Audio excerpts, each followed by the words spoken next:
aplikasi ini, misalnya saya adalah staff warehouse, ya kan? Saya staff warehouse, terus habis itu saya dapat barang retur, saya dapat barang yang dikembalikan sama customer. Nah, saya harus recognize barang ini itu barang apa, ya kan? Setelah barang ini direcognize ini barang apa, terus saya mau send email balik ke customer memberitahu bahwa barang ini sudah sampai di service center dan sekarang kita sedang tindak lanjut gitu. Nah, aplikasinya seperti ini. Kita misalnya klik ini ya, start. Nah, terus habis itu kita masuk ke screen simple seperti ini. Nah, di sini ada detect. Detection ini connect ke AI. Ya. Nah, ini kita bisa klik detect. Ini kalau teman-teman pakai handphone ya. Kalau pakai handphone ini detect dia langsung nyambungnya ke kamera handphone. Kayak gitu. Tapi karena ini di laptop, ini dia akan suruh kita pilih image apa.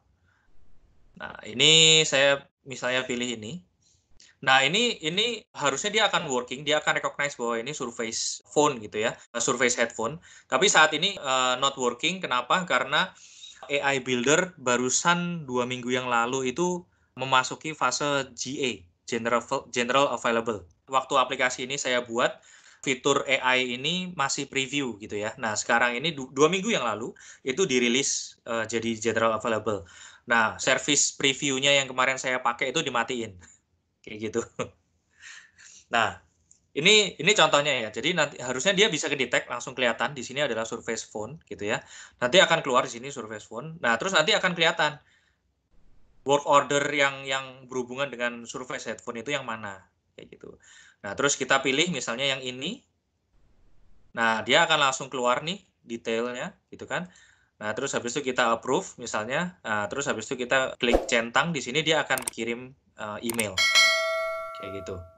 Nah, aplikasi sederhana ini kita bisa buat waktu di panggung gitu ya. Saya bilang bahwa ini kita bisa buat di bawah 10 menit. Kayak gitu. Nah, nanti ini kita lihat ya, cara bikinnya seperti apa ya. Oke, dan show ini. Nah, ini blank screen, ya kan? Ini kalau teman-teman lihat ini apa tampilan Power Apps ini seperti ini gitu ya.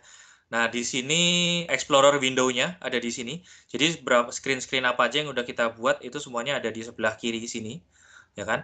Nah, terus habis itu kalau kita mau insert control, misalnya kita mau masukin label, kita mau masukin text box, ini ada di sini. Insert, ya kan? Ada di sini semua. Ini media juga bisa nih, mau masukin image, kamera control, mau bikin barcode scanner, itu ada di sini semua. Microphone mau record sound, ya kan? Ada di sini. Nah, terus yang menarik lagi di sini ada AI. Nah, AI di sini juga udah ditaruh di sini. Object detector. Nah, object detector ini juga bisa dipakai kalau misalnya kita mau kayak recognize wajah, face recognition. Nah, udah dites, itu bisa juga.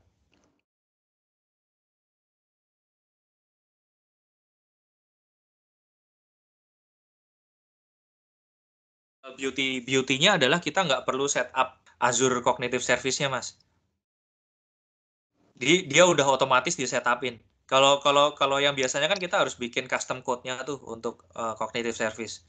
Ini nggak perlu. Kayak gitu. Nah terus ini screen-nya, ini canvas-nya nih, ya kan? Ini screen-nya seperti ini. Kita mau create tadi ya, landing page gitu ya. Nah itu simple. Ya, ini kita tinggal insert picture dulu gitu ya. Mana tadi? Image. Nah, image-nya ini kita masukkan. Nah, itu kita tinggal add image file di sini. Nah, terus kita cari image-nya itu apa, ya kan? Oh, bukan yang ini tadi. Image-nya aku mau masukin ini. Nah, ini kan. Terus habis itu kita tinggal position dia di atas seperti ini. Nah, terus habis itu kita juga mau background-nya juga diganti nih, gitu kan? Nah, ini kita tinggal taruh misalnya di sini background image. Nah, background image ini kita add pakai yang ini. Nah, udah mulai kebentuk kan? Udah mulai kebentuk, terus habis itu kita tinggal taruh label teksnya tadi ya. Kita taruh label, Labelnya ini kita pengen kasih tahu bahwa ini adalah aplikasi dari perusahaan namanya Contoso. Contoso Corp, ya kan? Contoso Corp seperti ini. Terus habis itu kita mau ganti text color-nya jadi putih, kayak gini. Nah, terus kita mau ada, karena ini kayak homepage gitu ya, kita mau ada button yang membuat kita bisa transition ke halaman yang berikutnya. Nah, ini kita tinggal taruh buttonnya di sini. Nah, terus kita tinggal ganti tulisannya start here, gini kan. Nah, terus habis itu color-nya itu kita bisa ganti juga belakangnya. Background-nya kita jadiin kuning, tulisannya itu kita jadikan hitam misalnya. Nah, ini bisa kayak gini kan. Font-nya juga kita bisa ganti-ganti. Nah, terserah kita mau bikin font-nya apa gitu ya. Mungkin yang inilah keren ini. Nah, terus kita mau ini navigate ke screen berikutnya gitu ya. Nah, pertama kita bikin screen-nya dulu nih. Screen-nya kita bisa tinggal klik, kita bikin blank screen lagi. Ini screen 2 ya kan. Nah, tombol ini mau navigate ke screen 2. Nah, ini kita pilih di sini triggernya apa, on select. Jadi waktu dia di select dia ngapain gitu ya. On select. Nah, terus actionnya dia ngapain? Navigate. Navigate kemana? Screen 2. Terus animasinya apa? Fade atau kayak gimana? Ini animasi pindah screen-nya. Misalnya kita pakai cover right. Nah, udah jadi nih. Jadi kalau homepage nih. Nah, kalau kita klik di sini, nah, dia pindah ke screen berikutnya. Kayak gitu. Nah, terus yang di screen ini, nah kita mau melakukan hal yang sedikit berbeda gini ya. Background image kita bikin sama kayak tadi, ya kan? Nah, terus di halaman ini itu kita mau masukkan tadi engine AI-nya ya. Nah, nanti kita masukin object detector.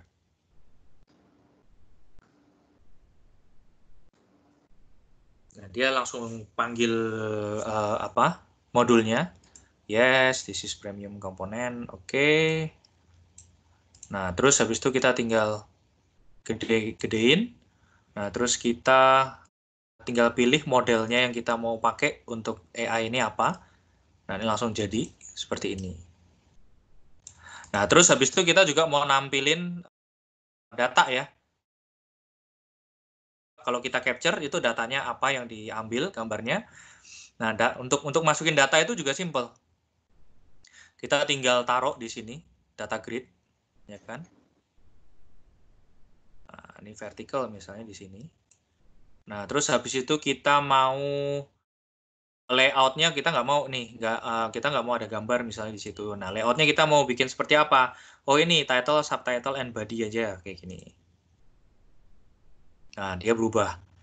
Nah, terus habis itu text color-nya ini kita juga mau ubah gitu ya. Text color-nya itu jadi putih.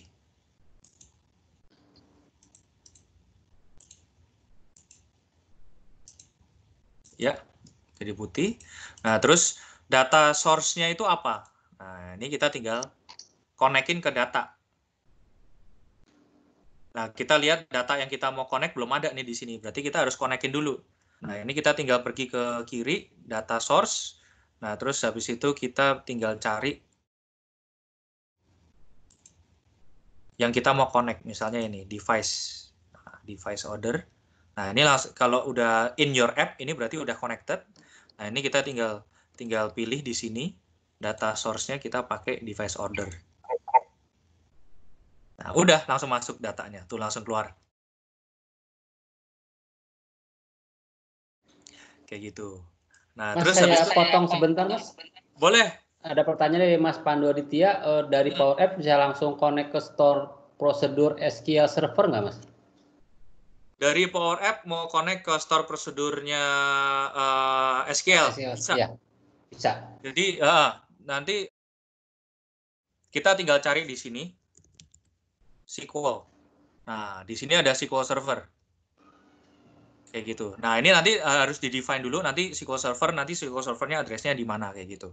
Nanti dia langsung connect ke sana, Mas, kayak gitu. Oke, pertanyaan dari Reza Mas Pratama, Power Apps bisa connect ke database internal dan apa bisa consume API? Bisa banget, bisa banget. Even kita bisa bikin custom API nih. Kita bisa bikinnya di connection di sini. Nah, terus habis itu kita bisa bikin custom connector.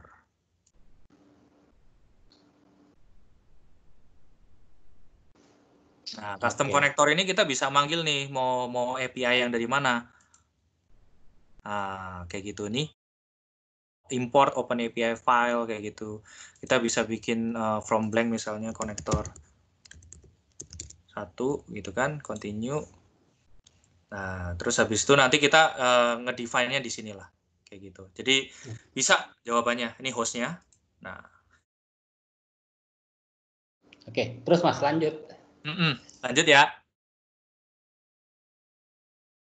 Nah, ini contoh gitu ya. Jadi simple. Nah, terus kita mau misalnya data yang di show itu nggak seperti ini, ya kan? Nah, itu kita mau field-nya diganti. Misalnya yang ini saya nggak mau ini. Saya mau ini approver-nya siapa. Atau di title ini saya mau yang customer phone number-nya berapa. Kayak gitu.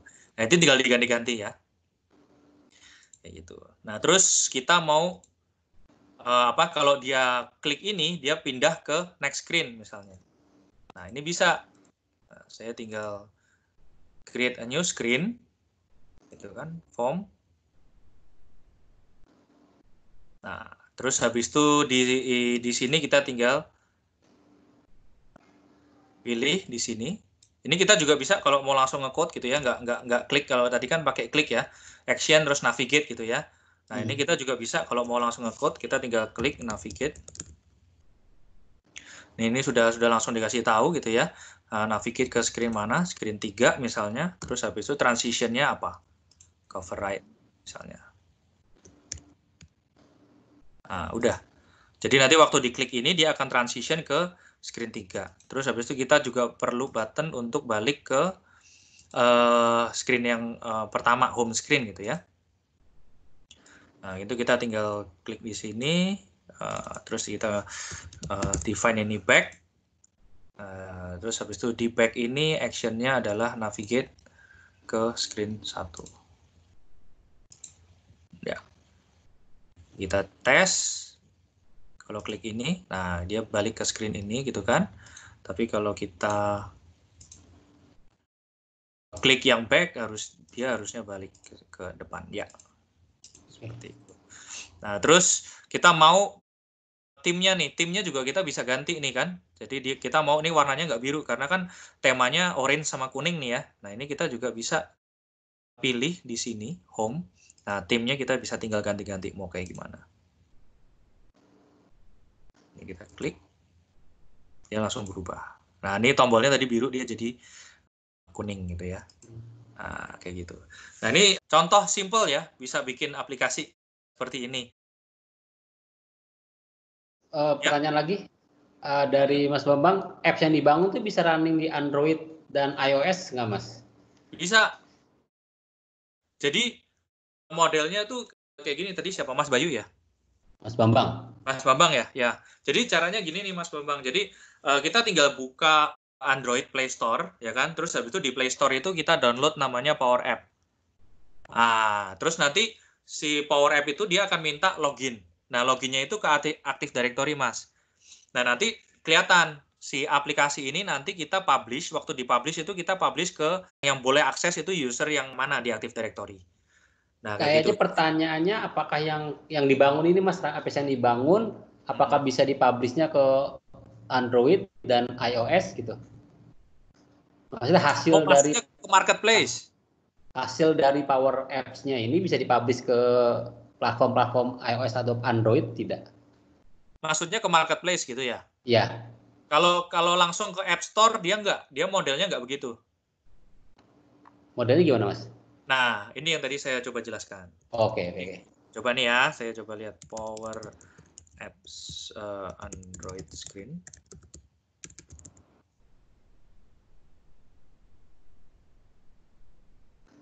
Nah, dia modelnya begini nih.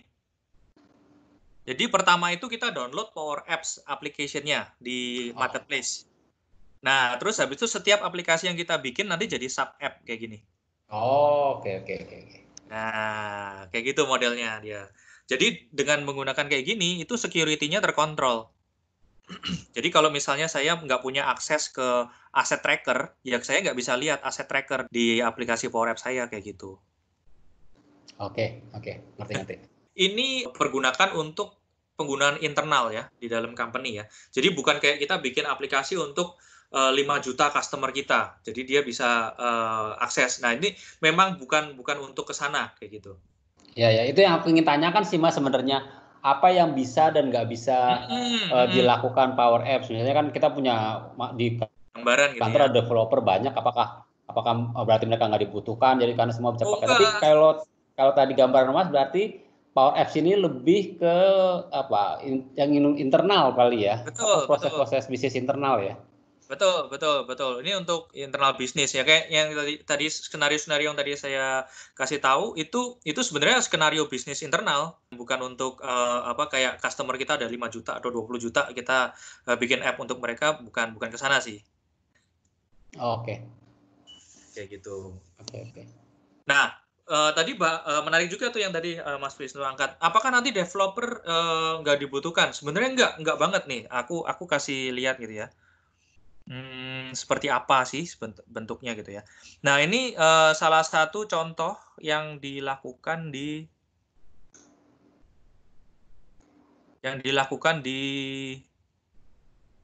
Selam Bersih mana? Nggak ada di sini.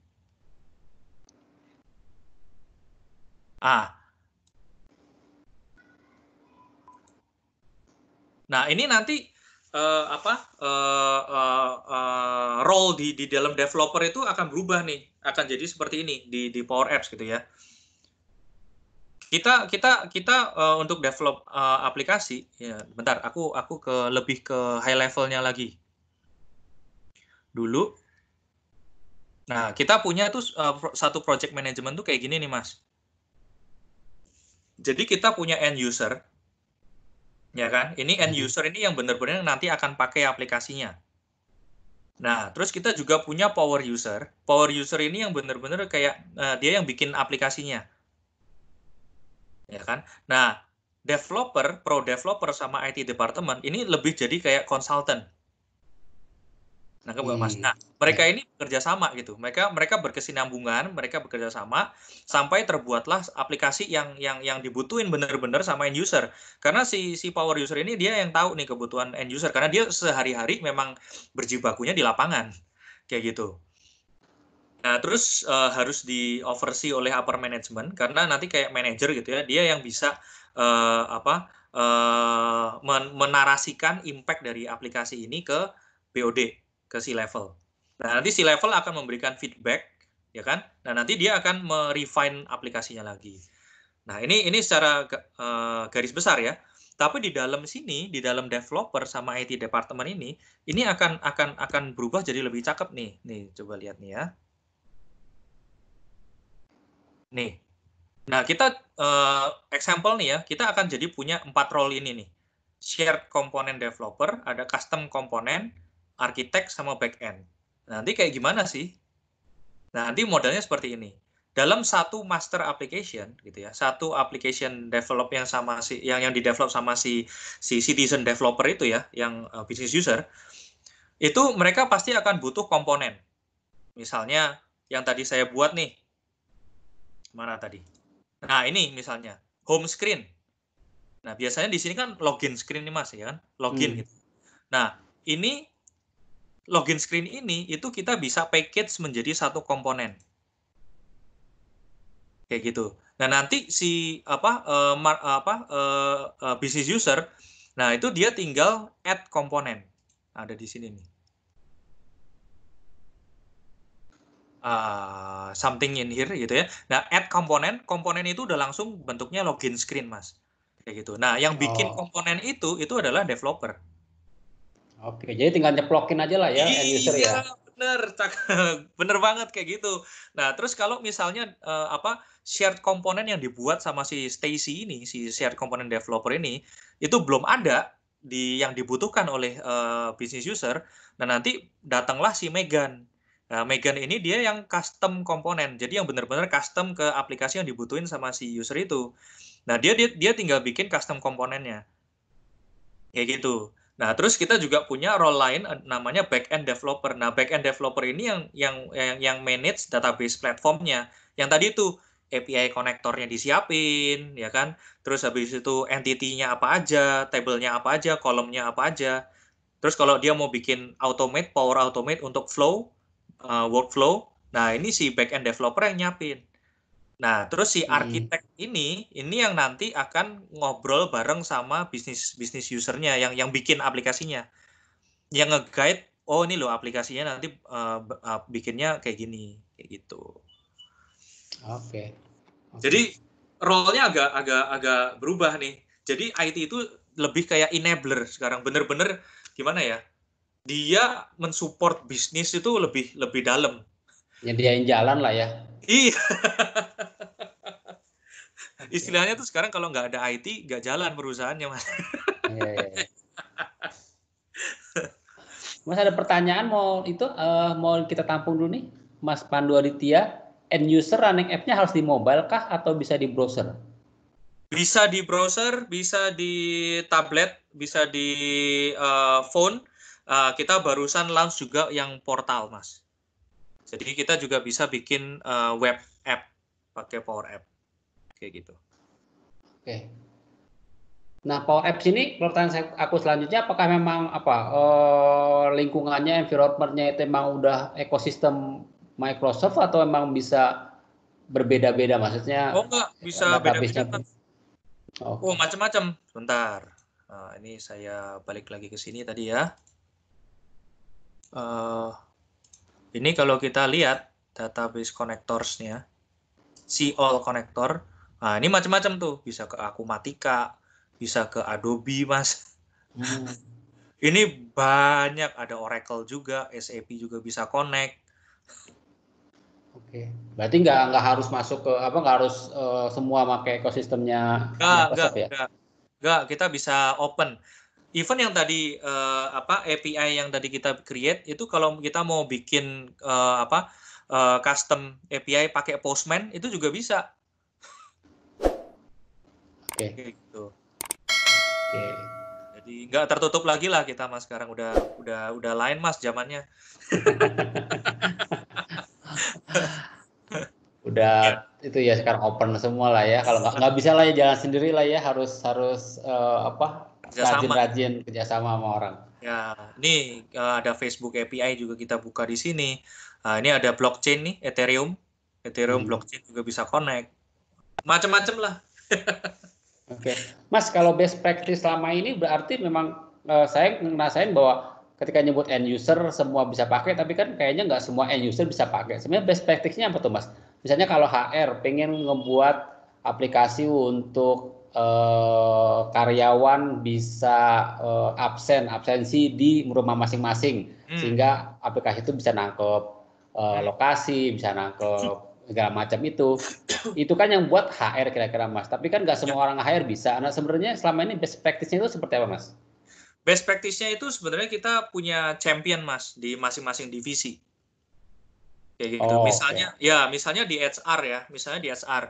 Kita pilih salah satu staff HR yang paling milenial, Mas. Oh, kayak saya gitu ya, Mas? Boleh. Kayak Mas Wisnu gitu ya, yang paling milenial. Karena mereka pasti akan nggak gaptek. Mereka pasti akan sering tuh pakai Instagram, pakai TikTok. Mungkin mereka pasti familiar banget lah gitu kan dengan IT gitu. Tapi mereka nggak punya skill, memang nggak dididik skill untuk develop gitu ya. Nah, kita pegang itu sebagai champion. Kayak gitu. Nah, terus habis itu dia tinggal kita ajarin aja basic-basicnya. Ini loh, ini kan sebenarnya bikinnya kayak bikin PowerPoint nih, Mas. Insert, button, klik, drag. Kayak gitu. Nah, itu menjadi championnya kita. Nah, itu mereka yang nanti akan bikin application untuk masing-masing divisinya mereka. Kayak gitu. Oke. Yang contohnya yang menarik lagi itu kan yang di Heathrow itu, Mas. Yang Tadi ya Mas saya sebut bilang. tadi. Ya, Heathrow Airport.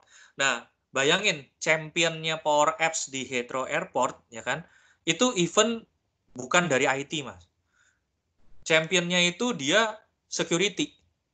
Wah, oh ya. Jadi di Heathrow Airport yang ngedrive transformation-nya itu justru dari security.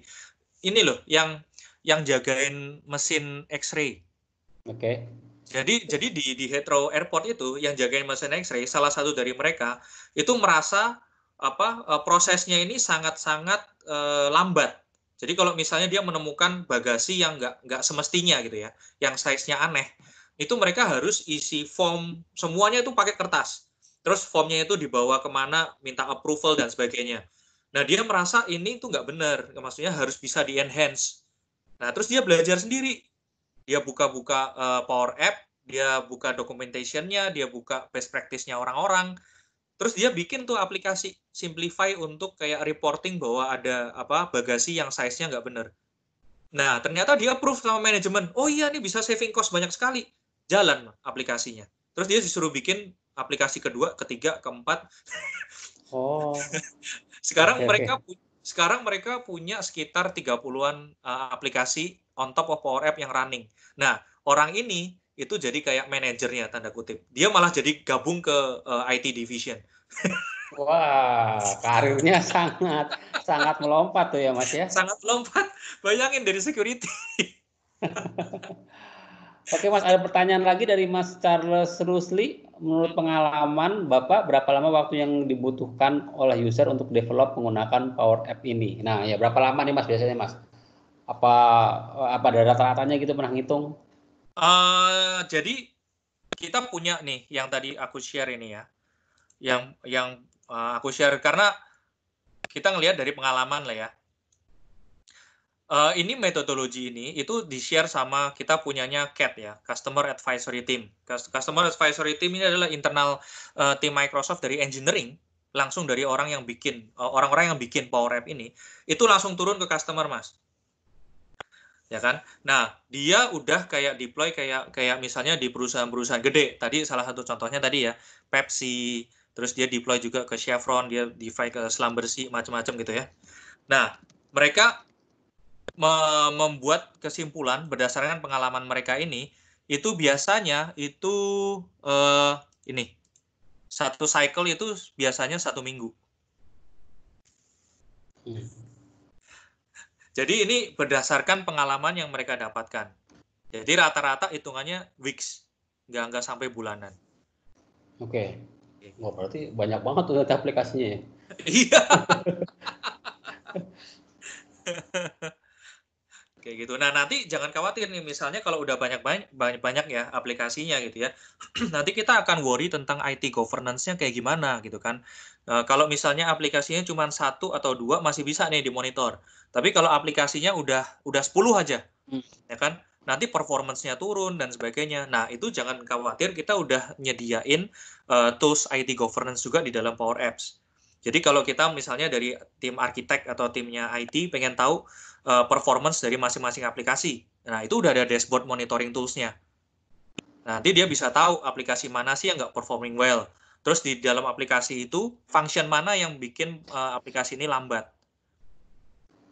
Nah, itu sudah ada monitoring tools-nya juga kayak gitu. Oh, ada pertanyaan yang tadi di atas belum terjawab nih Mas. Apakah di dalam Power Apps ada batasan nggak maksimum di sub apps-nya? Tadi kan Mas bilang kalau ada aplikasi Android maupun iOS yang untuk Power Apps itu kan ada sub aplikasinya. Itu ada batasan nggak Mas? Atau emang bisa 100.000? Bisa. Oke. Bisa. Jadi nggak ada batasan. limitation-nya bukan di jumlah banyak aplikasinya. Ada limitation-nya ada di docs. Bisa dicarilah di documentation itu jumlah API call yang dipanggil setiap session. Itu kalau nggak salah 10 juta apa gimana gitu. Nanti coba dicari aja Mas di docs Microsoft Documentation ada. Tapi kalau aplikasinya itu nggak ada batasan. Oke, bisa sebanyak-banyaknya ya. Yang penting call-nya API tadi ya. Iya. Oke, Mas Bambang juga nanya komponen tambahan untuk Power Apps, apakah bisa dibuat dengan berbagai bahasa program di luar Microsoft Platform? Nah, Kalau untuk itu kita harus leverage Power Automate, Mas. Jadi ini ya, coba saya kasih lihat. Nah, di sini ini kita developnya itu functionnya itu kita tulisnya di sini gitu ya. Nah, di sini function-function tuh kayak if dan else dan sebagainya itu bisa. Language-nya basically adalah language yang biasa kita pakai di Excel. Oh. Ya. Nah, tapi kan biasanya kita perlu misalnya kayak calculation yang lumayan kompleks ya. Misalnya kita mau pakai C#, misalnya kita bikin untuk calculation diskon misalnya gitu ya. Nah, untuk itu kita harus gunakan Power Automate. Jadi di dalam Power Automate itu ada add custom function. Nah, custom function itu nanti tinggal kita define, oh ini language-nya apa? Oh, C#. Nah, nanti setelah kita define di function itu adalah C#, nanti Mas tinggal copy paste lah di sana gitu, code-nya. Itu langsung bisa running. Tapi nggak nambah berat tuh, Mas? Nggak. Power Automate dia pakai Azure Cloud juga. Jadi dia udah dibikin scalable. Oke. Kayak gitu. Jadi nanti waktu misalnya aku klik ini ya, misalnya ada tombol cek. Nah, begitu tombol itu dicek, dia akan call function itu. Nah, function itu akan return value, dia baru ditampilin lagi di Power App. Oke. Pertanyaan, Pak Haryanto, selamat sore Pak, dari Agung Sedayu. Bagaimana pricing SIM-nya, Mas? Gimana? Sorry. Pricing skema pricing untuk Power Apps itu gimana? Aku langsung buka aja nih, Pak Haryanto ya. Sebentar di sini.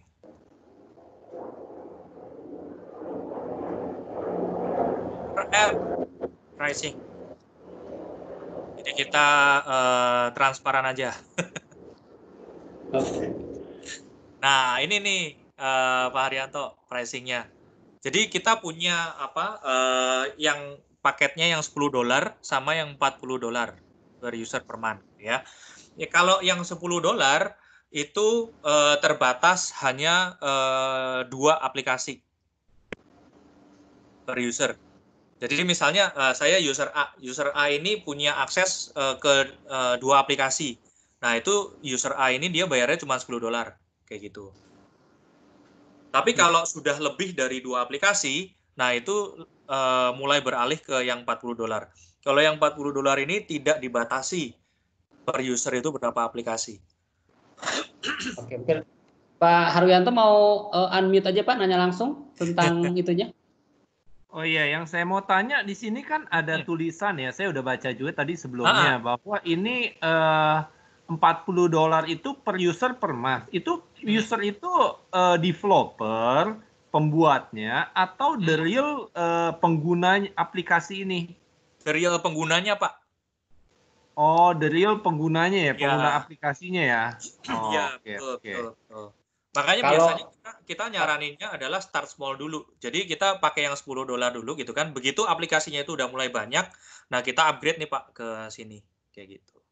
Berarti kalau buatnya ngedevelop aplikasi di Power Apps itu kalau ngedevelop nggak usah. Even kalau yang ngedevelop itu even nggak usah bayar. Ada yang community edition Mas. Nih ya, aku kasih tunjuk Power Apps Community. Nah, community plan. Nah, ini free nih. Tapi di sini cuman develop doang ya. Di sini develop. Nah, nanti begitu aplikasinya di-publish, di-share atau publish. Nah, itu yang user yang pakainya, dia harus ada license-nya yang ini. Kayak gitu sih modelnya. Kalau develop ini aja.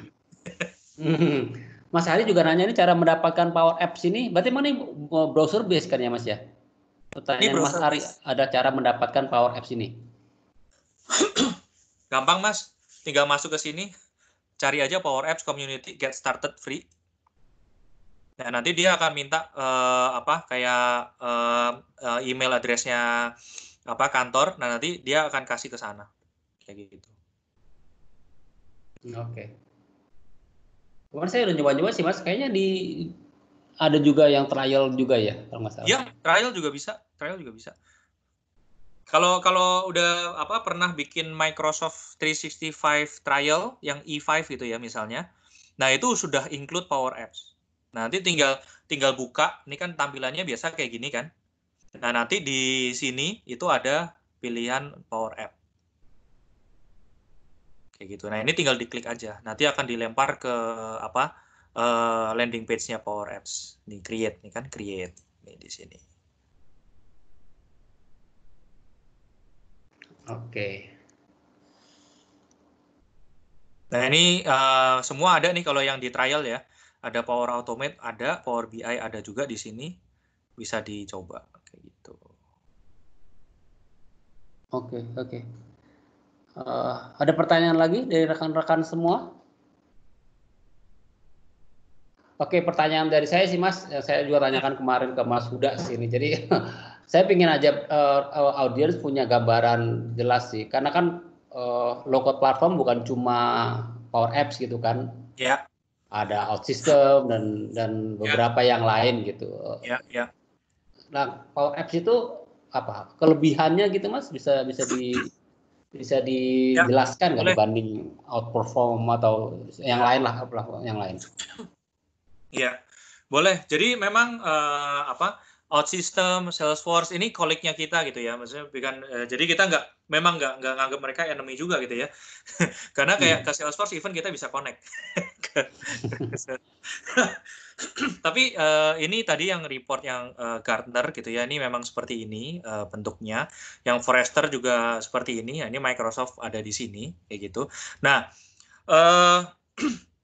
pertanyaannya biasanya adalah why Microsoft gitu ya.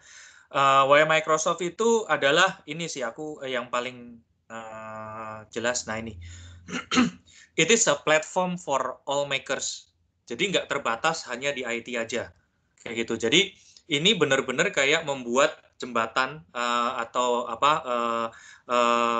benang relationship yang sangat erat gitu ya antara citizen developer dan pro developer. Nah ini yang menurut saya adalah strength-nya Microsoft karena Microsoft itu hidup bersama developer itu nggak dari cuman kayak 5 tahun yang lalu kayak gitu ya. Selama Microsoft berdiri itu sudah puluhan tahun itu kita kerjasama bareng developer. Jadi kita understand the real needs of pro developer dan kita trying to translate that into citizen developer. Kayak gitu. Jadi ini bisa touch end to end gitu. Oke. Ada pertanyaan baru nih dari Mas Hakim, bisa nggak mendapatkan template dari aplikasi yang sudah dibuat di Power Apps gitu? Ada banyak Mas, bentar nih ya. Jadi thank you udah nanya nih, jadi keinget. Jadi di dalam Power Apps sendiri, waktu kita create aplikasi ya, waktu kita create, nah ini kita sebenarnya sudah ada templates di sini. Nah, ini template yang official dari Microsoft gitu ya. Nah, misalnya employee self service. Nah, aplikasinya udah ada template-nya ini. Meeting capture, task onboarding kalau misalnya ada orang baru join gitu ya. Terus dia harus ngapain aja? Itu biasanya buat HR nih. Ini udah ada nih onboarding task-nya ngapain aja. Budget tracker, help desk. Nah, ini template-nya banyak nih. Ya kan?